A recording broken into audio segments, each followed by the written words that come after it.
Что это за шум? Ну ладно. Эх, наконец-то я выспался. Конечно, большой перерыв был, но пора снова делать видео. Так-так, когда там последний видос выходил?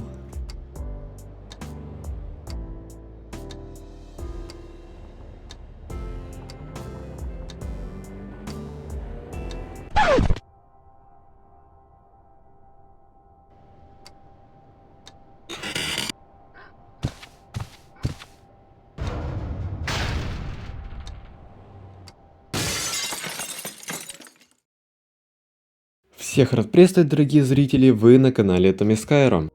Канал 7 месяцев стоял без видео, и это, конечно, такой себе случай, но просто знайте, что мне этот перерыв был реально нужен. Я и так сильно затянул вступление, так что без лишних слов, это обновление GWINSMod, моего порта GarySmod на Android. Всем приятного просмотра. Мой порт в основном использует ресурсы из Half-Life 2, поэтому раньше было только два вида транспорта, багги и воздушная лодка. Ну и еще можно было БТР комбайнов скачать. Однако я для себя открыл такую возможность, как редактировать скрипты транспорта, а это значит новые тачки.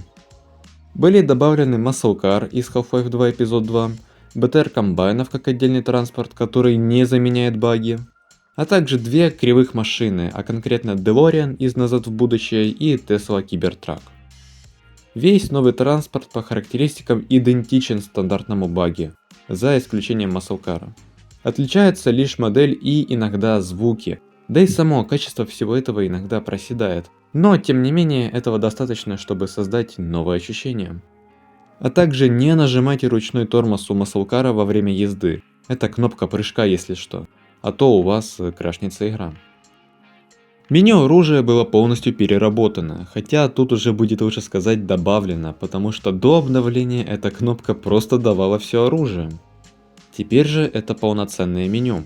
Все оружие все еще можно выдать одной кнопкой, но теперь можно спавнить оружие по отдельности или вообще заспавнить костюм без оружия. Это маленькая фича, и я раньше не видел смысла добавлять это.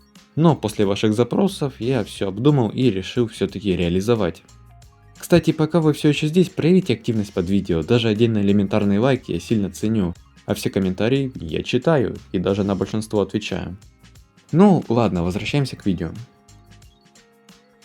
Синтеты комбайнов, которые я называю просто транспортом, являются одними из самых сильных противников в Half-Life 2 по понятным причинам. Потому что это долбанный транспорт. В прошлых версиях GWINSMod я их не добавлял, потому что они работали довольно криво. Например, страйдеры спавнились в земле, весь транспорт просто стоял на месте и никуда не летел, или летит в одну точку и так и стоит. И честно сказать, эти проблемы актуальны до сих пор, но в этот раз я вам предоставляю некоторые костыли, чтобы их поведение было хотя бы на уровне терпимого, и мне их не пришлось ставить в угол. Итак, гайд как пользоваться этими балбесами. Спавним проб и ставим его в воздухе. Потом спавним то, что нам нужно, и удаляем проб. Важное примечание, пока что летающий транспорт адекватно работает лишь на стандартных картах, а на остальных все так же плохо, как и раньше.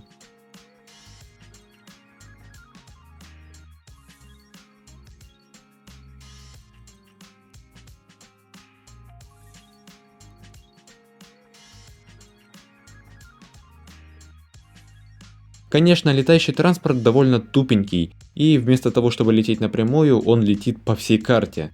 Чего уж там говорить про страйдеров, которые стоят на месте. Но я боюсь, я тут уже мало чего могу поделать. Мультиплеер. Каждый второй или третий комментарий про GWINSMod был именно про это. Я все-таки добавил эту фичу, но не спешите радоваться. Этот мультиплеер, он локальный, то бишь вы сможете поиграть с другом только если вы подключены к одному Wi-Fi. Либо если вы пользуетесь программами по типу Hamachi или Radmin VPN, а таких программ на телефон я, к сожалению, не знаю. В любом случае, состояние этого мультиплеера играбельно. Есть проблемы по типу уродливой просто модельки игрока, тряска транспорта, нету звуков шагов, а также некоторые функции работают не так как надо, но в остальном играбельно. Чтобы поиграть с другом, хост должен нажать на кнопку «Открыть сервер» в главном меню, а потом начать игру. Дальше вам нужно узнать IP-адрес хоста. Это можно сделать, если зайти в настройки телефона, нажать на вашу Wi-Fi сеть, и там можно найти этот самый IP-адрес. Потом клиенты открывают консоль и вводят команду connect и IP-адрес хоста. Все, теперь можно играть вместе с другом на одной карте. Извиняюсь, если я кого-то разочаровал таким мультиплеером, но я делаю этот мультиплеер на движке Source, и даже так я это делаю костыльным методом. Во всяких играх на движке Unity этот мультиплеер можно было бы реализовать просто на раз-два, и я бы так и сделал, если бы мог, но имеем что имеем. Ну вот куда же в нашем обновлении без новых карт? Теперь вы можете скачать такие карты, как Golden City, который является городом типа Big City, но поменьше и с золотым оттенком, а также Christmas Town, который позволит вам получить чуть-чуть новогоднего настроения.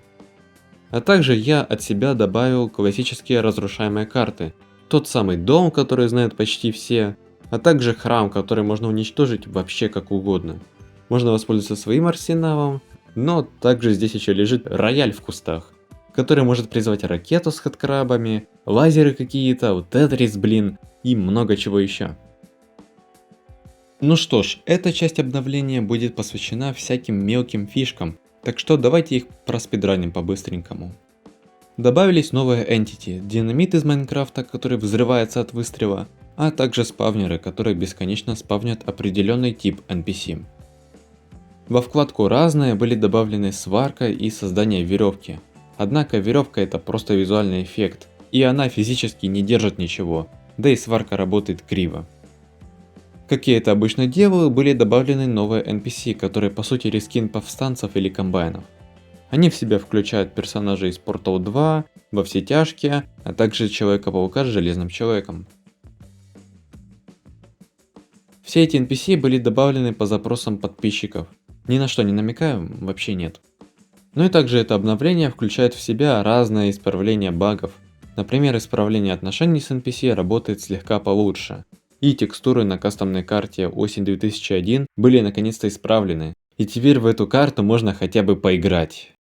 И также есть еще прочий контент, который я наверняка попросту забыл. Напоследок, перед инструкцией по установке, я бы хотел поделиться с вами некоторыми новостями насчет того, что же будет дальше. Раньше я говорил, что конкретно это обновление будет последним, но потом всплыли всякие интересные возможности, о которых я не знал до этого. Таким образом, я планирую выпустить еще как минимум одно обновление. Как говорится, никогда не говори никогда, и я уже на эти грабли так-то наступал, но следующее обновление я действительно планирую сделать последним. После этого я буду работать над одним большим обзором и подытожу все эти 2,5 года разработки. Ну хорошо, а что из себя будет представлять следующая обнова? Оно будет направлено на всякие новые entity и всякие мелкие фишки, по типу тех спавнеров, например, о которых я говорил выше. Ну и еще я подредактирую само спавн меню, переставлю некоторые кнопки, поменяю иконки и надписи, некоторым из которых уже почти 2 года. В общем, приведу мод в финальный отполированный вид. Теперь инструкция по установке. Скажу сразу, что мод довольно-таки требовательный, но на моем телефоне Poco M4 Pro и оно идет нормально. Однако учтите, что на некоторых девайсах игра просто не запускается, вне зависимости от мощности. Также во время установки у вас должно быть 6 или 7 гигабайт свободного места, а сам мод весит 4 гига без карт. Если же у вас все подходит, то идем дальше. Сейчас смотрите внимательно, потому что я показываю только один раз, и даже не думайте перематывать видео. Скачиваем архив по ссылке в описании и открываем его любым файловым менеджером. Можете воспользоваться тем, которым пользуюсь я, ссылка на него тоже будет в описании. Устанавливаем APK файл. Во время установки оно будет писать, что это якобы потенциальное нежелательное приложение. Я вас уверяю, вирусов никаких нет, вся моя аудитория может подтвердить это, так что нажимайте подробнее и все равно установить. Потом надо распаковать сами файлы мода. Копируем папку Source Engine из архива и вставляем ее куда вам удобно.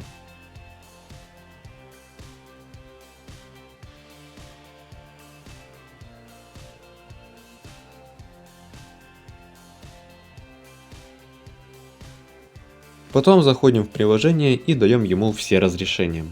Я без понятия, зачем ему микрофон, лучше спросите разработчика Source Engine Android об этом.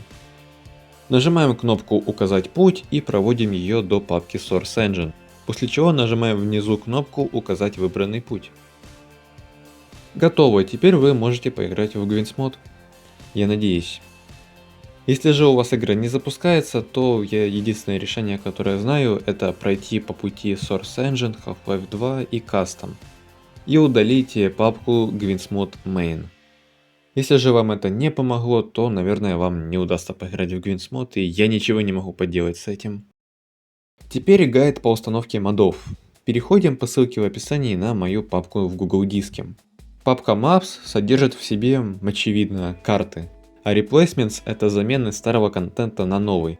Пока что доступны лишь замена зомби на более реалистичную версию, быстрого зомби на SCP-096 и замена стандартных анимаций оружия на улучшенное из мода Entropy Zero 2.